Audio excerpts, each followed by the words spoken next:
সুপ্রিয় দর্শক, আপনারা দেখছেন এমএসডি ইউটিউব চ্যানেল। চলে আসলাম এইমাত্র পাওয়া আগামীকাল 24 ঘন্টায় খুবই গুরুত্বপূর্ণ ঝড় বৃষ্টি, নিম্নচাপ, মেঘ বৃষ্টি, শিলাবৃষ্টি, কালবৈশাখী ঝড় এবং আবহাওয়ার খবর নিয়ে দর্শক আজকে ভিডিওতে জানিয়ে দেব বাংলাদেশে আবহাওয়া কেমন থাকার সম্ভাবনা রয়েছে এবং আরও জানিয়ে দেব পশ্চিমবঙ্গে আবহাওয়া কেমন থাকার সম্ভাবনা রয়েছে।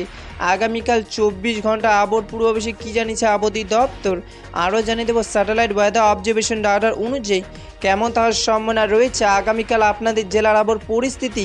তাই প্রিয় দর্শক, ঝটপটে ভিডিওটিকে লাইক দিয়ে চ্যানেলটিকে সাবস্ক্রাইব করে পাশে থাকা বেল আইকনটি অন করে দিন এবং কমেন্টে জানিয়ে দিন আপনি কোন জেলা থেকে আজকের আমাদের আবহাওয়ার খবরটি দেখছেন এবং এই মুহূর্তে আপনাদের জেলার আবহাওয়ার পরিস্থিতি কেমন।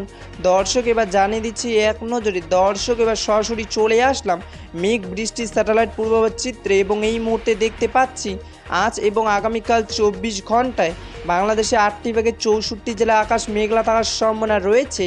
আপাতত 24 ঘন্টা বাংলাদেশের রংপুর, কুড়িগ্রাম, পঞ্চগড়, ঠাকুরগাঁও, বগুড়া, ময়মনসিংহ, নেত্রকোনা, জামালপুর, সিলেট, জয়ন্তপুর, মৌলভীবাজার বৃষ্টি পড়ার সম্ভাবনা রয়েছে এবং পশ্চিমবঙ্গে কলকাতা, হলদিয়া, খড়গপুর, তমলুক, বাঁকুড়া, পুরুলিয়া, আসানসোল, আলিপুরদুয়ার বৃষ্টি পড়ার সম্ভাবনা রয়েছে। 22শে জুন 2026 সোমবারে আবহাওয়ার খবর দেখা হবে পরবর্তী দিনে আবহাওয়ার ভিডিওতে। ততক্ষণ পর্যন্ত সুস্থ থাকুন, ভালো থাকুন, ধন্যবাদ।